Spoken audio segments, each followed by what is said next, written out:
আসসালামু আলাইকুম এভরিওয়ান, সবাই কেমন আছেন? আশা করি ভালো আছেন। আলহামদুলিল্লাহ আমরা অনেক ভালো আছি। প্রতিদিনের মতো আবারও চলে আসলাম নতুন একটা রেসিপি নিয়ে। আজ আমি তৈরি করে দেখাবো ডিম দিয়ে মজাদার একটা বিস্কুট রেসিপি। এই বিস্কুটটা বানাতে অনেক সহজ, খেতেও মাশাআল্লাহ মজা। একদম অল্প উপকরণে ঝটপট এই বিস্কুটটা বানিয়ে ফেলতে পারবেন। সকাল বিকাল চায়ের সাথে খেতে দারুণ লাগবে। তাহলে আর কথা বাড়াবো না, চলুন মূল রেসিপিতে। প্রথমে আমি একটা মিক্সিং বোলে নিয়ে নিচ্ছি একটা ডিম। আমি শুধু একটা ডিম দিয়ে আজকে বিস্কুটটা বানাবো। এখন আমি দিয়ে দিচ্ছি চিনি হাফ কাপ, আর দিয়ে দিচ্ছি স্বাদ মতো লবণ। এখন সবগুলো উপকরণ খুব ভালো করে একটু ফেটিয়ে নেব চিনিটা গলে আসা পর্যন্ত। এই ডিম আর চিনির মিশ্রণটাকে ফেটিয়ে একেবারে ফোম করার কোনো দরকার নেই, শুধু একটু চিনিটা গলে আসলেই হবে। আমি একটু সময় নিয়ে চিনিটাকে গলিয়ে নিচ্ছি। আমার রেসিপি যদি আপনাদের ভালো লেগে থাকে তাহলে আমার চ্যানেলটা সাবস্ক্রাইব করে দিবেন, লাইক কমেন্ট শেয়ার করে দিবেন, পাশে থাকা অল বাটনটা অন করে রাখবেন যাতে করে আমার ভিডিও আপলোড করার সাথে সাথে আপনার এখানে পৌঁছে যায়। দেখুন আমি খুব ভালো করে ডিমটা ফেটিয়ে নিয়েছি, চিনিটাও গলে গেছে। এখন আমি দিয়ে দিচ্ছি আটা। আমি এক বাটি আটা নিয়েছি, ছোট বাটি দিয়ে আমি এক বাটি আটা দিয়ে দিয়েছি। এতেই আমার হয়ে যাবে, এখানে আর কোনো আটা বা পানি বা কোনো কিছুই দিতে হবে না। এখন আমি আটাটা খুব ভালো করে মাখিয়ে নিচ্ছি, একটা ডো বানিয়ে নেব আমি। দেখুন আমি আটাটা মেখে নিয়েছি, আমার এখানে একটা সফট ডো হয়ে গেছে। এই পর্যায়ে হাতে একটু লেগে লেগে আসছে, তাই আমি এখন দিয়ে দেব ঘি। আমি সামান্য পরিমাণের একটু ঘি হাতে লাগিয়ে নেব, এতেই হয়ে যাবে, ডোটা আরও সফট হয়ে যাবে। আমি আর কিছুক্ষণ একটু মথে নেব। দেখুন আমি আরও কিছুক্ষণ মথে নিয়েছি।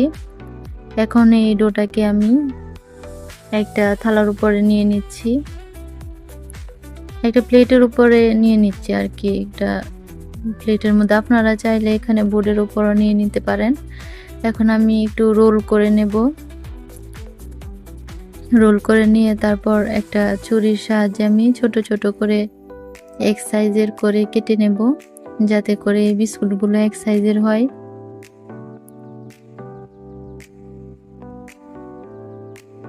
দেখুন আমি কেটে নিয়েছি। এখন একে একে করে বিস্কুটগুলো বানিয়ে নেব। এখন আমি বিস্কুটের শেপ দিয়ে নিচ্ছি। এই বিস্কুটগুলো আমি একটু লম্বা করে বানিয়ে নেব। আপনারা যে কোনো শেপে বানিয়ে নিতে পারেন, অথবা কুকি কাটার দিয়েও বিস্কুটের শেপ দিয়ে নিতে পারেন। এখন আমি একটু ডিজাইন করে নেব একটা ছুরির সাহায্যে। হাতের তালুতে নিয়ে তারপর একটা ছুরি দিয়ে আমি ডিজাইনটা করে নিচ্ছি। দেখুন কিভাবে আমি করছি, একটা সাইড দিয়ে কোনাকুনিভাবে আমি দাগ কেটে নিচ্ছি, আবার আরেকটা সাইড দিয়ে আবার আড়াআড়ি করে কোনাকুনি করে আমি আবারও দাগ কেটে নিচ্ছি, যাতে করে খুব সুন্দর একটা ডিজাইন চলে আসে। দেখুন আমার একটা বিস্কুট রেডি হয়ে গেছে, খুব সুন্দর একটা ডিজাইন এসে গেছে।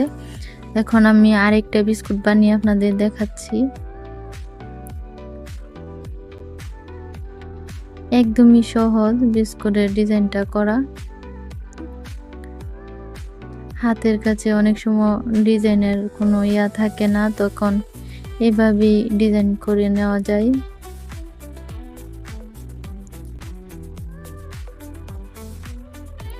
আমি আরেকটা বিস্কুট বানিয়ে নিয়েছি। দেখুন বিস্কুটগুলো দেখতে মাশাআল্লাহ সুন্দর হয়েছে। এখন সবগুলো বিস্কুটই আমি অফ ক্যামেরায় বানিয়ে নিয়েছি। এখন চুলায় আমি ভাজতে চলে যাব বিস্কুটগুলো। এর জন্য চুলায় আমি একটা কড়াই বসিয়ে দিয়েছি, আর দিয়ে দিচ্ছি পর্যাপ্ত পরিমাণের সয়াবিন তেল। তেলটা একটু গরম হয়ে আসলে তারপর আমি একে একে বিস্কুটগুলো দিয়ে দিচ্ছি। এই বিস্কুটগুলো একদম অল্প আঁচে ভেজে নিতে হয়, না হলে পুড়ে যাওয়ার ভয় থাকে। কারণ এই বিস্কুটটা অনেকটা পাতলা হয়, এর জন্য পুড়ে যায়, আবার চিনি দেওয়া থাকে। আপনারা একদম লো আঁচে তারপর ভেজে নেবেন। দেখুন আমি লো আঁচে ভাজতে গিয়েও কিছুটা কালার অনেক হয়ে গেছে, ডার্ক হয়ে গেছে। এখন আমি উল্টে দিচ্ছি বিস্কুটগুলো। আমার বিস্কুটগুলোর মধ্যে খুব সুন্দর কালার চলে এসেছে। আমি এর থেকে আর বেশি কালার করব না। এখনই আমি উঠিয়ে নিব বিস্কুটগুলো।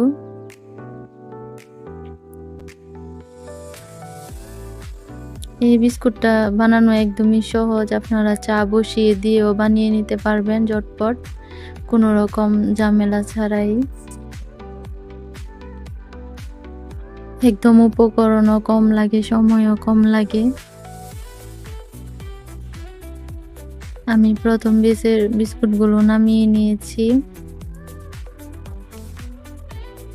দেখুন আমি সবগুলো বিস্কুটই নামিয়ে নিয়েছি। এখন আমি দ্বিতীয় বেচের যে বিস্কুটগুলো, ওই বিস্কুটগুলো আমি দিয়ে দিচ্ছি। এগুলো আমি আগের বিস্কুটের মতো করেই তারপর নামিয়ে আপনাদের দেখাবো। দেখুন আমার সবগুলো বিস্কুট হয়ে গেছে, আমি নামিয়ে নিয়েছি চুলা থেকে। এখন পরিবেশন করে নিলাম। দেখতে কত লোভনীয় লাগছে, মাশাআল্লাহ খেতেও অনেক মজা ছিল। বাচ্চা থেকে বড় সবাই পছন্দ করে এই বিস্কুটগুলো।